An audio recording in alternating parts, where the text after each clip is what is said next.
rekan-rekan, saat ini saya ingin update perkembangan mengenai tanaman semangka.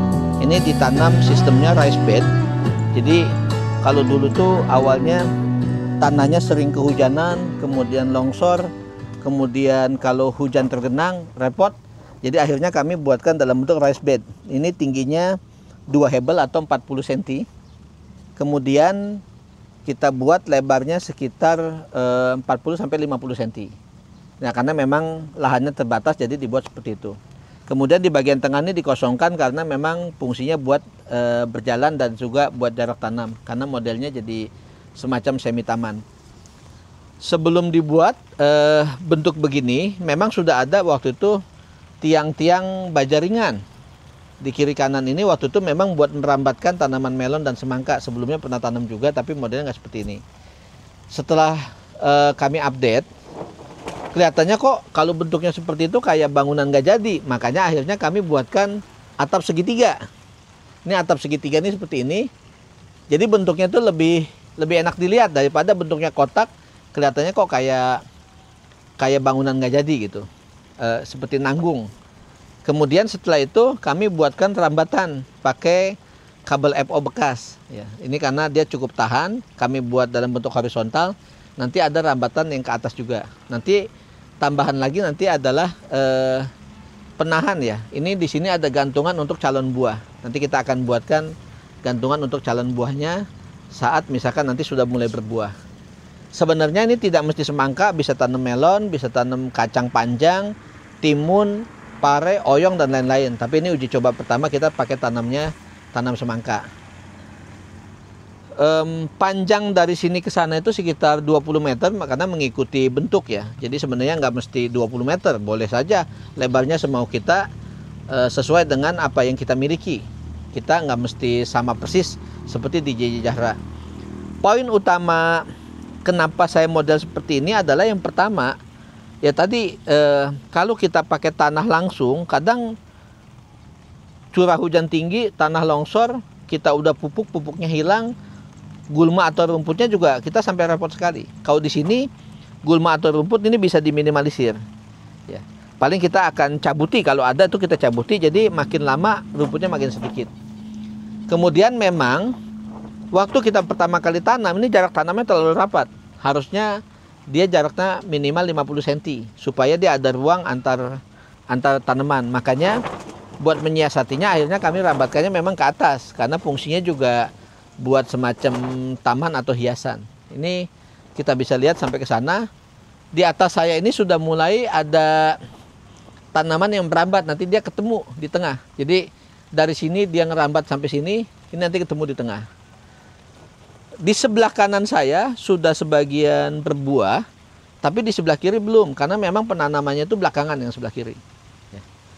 Ini beberapa buahnya nih, ada yang buah semangka kuning, ada juga semangka yang merah, karena memang kita tanam ada beberapa jenis. Kemudian perawatan kalau pas sudah seperti ini, karena dia dirambatkan ke atas, kita batasi pembuahannya maksimal misalkan hanya 2 atau maksimal 3. Ya. Kemudian kita matikan sulur tunas air seperti ini. Jadi yang ini kita matikan. Kadang daunnya itu saya jadikan sebagai pakan untuk ikan, karena di sebelahnya ini kolam ikan. Jadi ada empang di sebelahnya. Misalkan pada saat saya ambil seperti ini, saya bisa langsung kasih ke ikan. Atau kalau memang mau difermentasi juga bisa difermentasikan. Saya belum coba kalau digunakan untuk pakan ternak lain itu bisa apa enggak. Yang jelas kalau ikan dia mau. Asal diperhatikan jangan sampai habis treatment pestisida misalkan, atau itu organik entah itu kimia, kita kasih ke ikan, nanti ikannya mabuk. Ya. Mungkin kita perhatikan situ. Nah ini contoh lagi nih. Di sini ada sulur di samping. Kita akan matikan dia supaya dia nggak ganggu nutrisinya. Kemudian kalau dia seperti ini kita rambatkan ulang supaya dia naiknya ke atas. Ya. Ini seperti ini. Mungkin bagi petani semangka yang tanamnya di kebun, yang nggak pakai repot, dia cukup pakai guludan, kemudian semangkanya menjalar ke sana kemari, ya ini mungkin kelihatannya repot sekali. Karena memang yang dilakukan JJ Zahra ini bukan sekedar kebun, tapi juga sebagai taman di pekarangan rumah. Ini kan di depan rumah, samping kolam ikan, samping sawah. Ya. Kita bisa lihat sampai ke sini.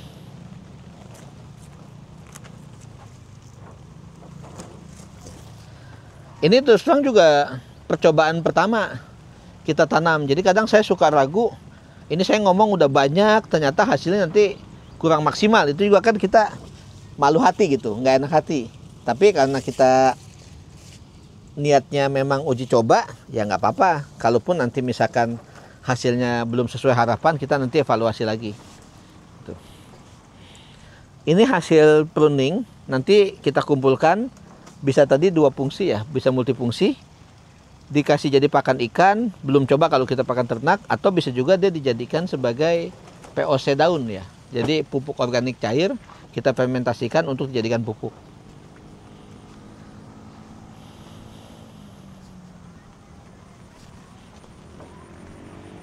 Nah, ini modelnya yang udah ketemu seperti di sini. Ini bisa dilihat. Kadang kalau saya sebut sekarang ini karena belum kejadian, jadi saya agak ragu apakah nanti bagus apa enggak. Tapi ini contoh yang dimaksud sebenarnya. Jadi kalau di sini kan masih sebagian, di sini ada calon buah nih. Jadi kalau misalkan nanti buahnya udah besar, saya akan buatkan kayak semacam penahan melintang di sini, buat dia ngikat buah, buat nahan buah. Karena kalau dia nggak diikat, bisa copot, bisa lepas. Nah di sini dia udah mulai bertemu nih, yang kiri dan kanan. Jadi kalau dia sudah seperti ini, kita rambatkan, nanti ketemu, nanti kita topping ya, kita cut di ujung pucuknya supaya dia berhenti di situ. Di sini kita perhatikan. Nah di sini ada calon buah lagi, kemudian di sini ada lagi, di sini ada lagi, di sini ada lagi. Kita biasanya juga perhatikan buahnya itu, pastikan kita pilih buah yang besar. Jadi buah kan ada yang kecil juga, ada yang mungkin bentuknya nggak bagus, ya istilahnya agak peang, nggak bentuk sempurna. Itu ya kita lebih baik kita hilangkan daripada hasilnya nggak bagus.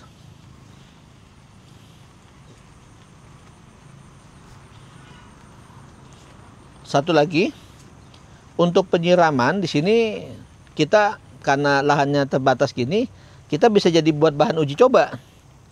Jadi di samping saya ini kan ada kolam ikan. Kolam ikan ini saya kasih pompa celup. Saya kasih pompa celup, kemudian dihubungkan ke sini. Otomatis pada saat saya buka nanti dia bisa menyiram otomatis, nggak usah disiram satu persatu. Jadi hitung-hitung kalau kita pakai air kolam ikan tuh ya kayak ada pupuk alaminya yang sudah ada dari si kolam ikan. Jadi kita semacam integrasi kecil-kecilan antara perikanan sama pertanian. Air kolam ikan digunakan untuk siram semangka sebagai tambahan pupuk. Daun semangka yang kita pruning kita jadikan sebagai pakan ikan buat tambahan. Jadi ya istilahnya nggak kebuang, nggak jadi sampah. Ini kita bisa lihat ke sini.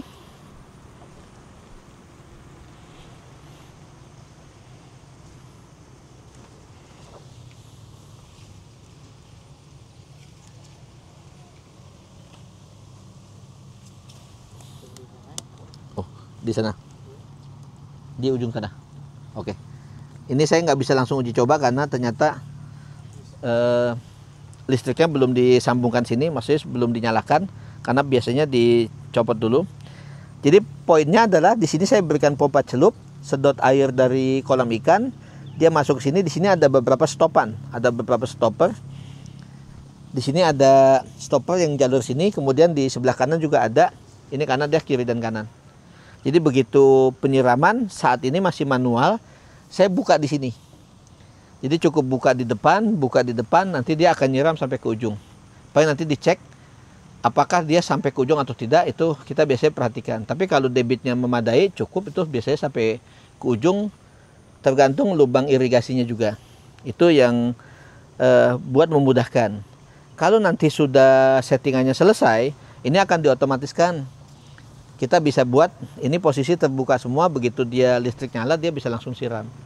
Dan kalau kita bicara IoT, Internet of Things atau sistem otomatis, kita bisa sambungkan dengan internet, supaya kita nyiram juga nggak pakai repot, bisa langsung kita siram, kita teruskan gitu. Jadi istilahnya kita juga bisa siram dari jarak jauh, kita integrasikan sama CCTV. Jadi kita bisa lihat, oh ya ternyata dia lagi posisi siram, berapa lama disiramnya, misalkan 5 atau 10 menit, kalau perlu kita bisa pakai scheduling. Itu perkembangan ke depan. Makanya kadang kenapa sih bikin seperti ini kan, kalau buat sekedar tanam semangka apalagi buat produksi mungkin ibaratnya kayak nggak balik modal. Sebenarnya sih bakal balik juga, cuma butuh waktu mungkin beberapa lama. Karena ini fungsinya di double, ada estetika taman, kemudian juga bahan uji coba. Kalau saya mau uji coba pupuk organik, saya mau uji coba penyiraman pakai air kolam ikan, saya mau uji coba irigasi atau yang lain, bahkan saya uji coba menggunakan sistem raised bed, itu bisa dilakukan. Istilahnya kita uji coba dulu di lahan kecil sebelum nanti kita implementasikan di lahan yang besar. Ya. Oke, mungkin sementara itu dulu sambil kita lihat perkembangannya. Biasanya semangka itu sampai usia seperti ini sekitar 30 hari. 30 hari berikutnya dia pembesaran buah, kemudian manis buah. Biasanya disebutnya ini udah fase generatif karena sudah mengeluarkan buah. Nanti kita akan lihat nih di sini. Biasanya saya akan foto perkembangannya, oh suasananya seperti ini, suasananya seperti ini. Bener nggak dia ternyata 60 hari, perkiraan berapa lama gitu. Jadi itu yang membuat kita jadi, kalau bahasanya, hidup kita jadi lebih berwarna. Istilahnya kita nggak monoton kehidupannya gitu. Satu lagi poin utamanya adalah atap.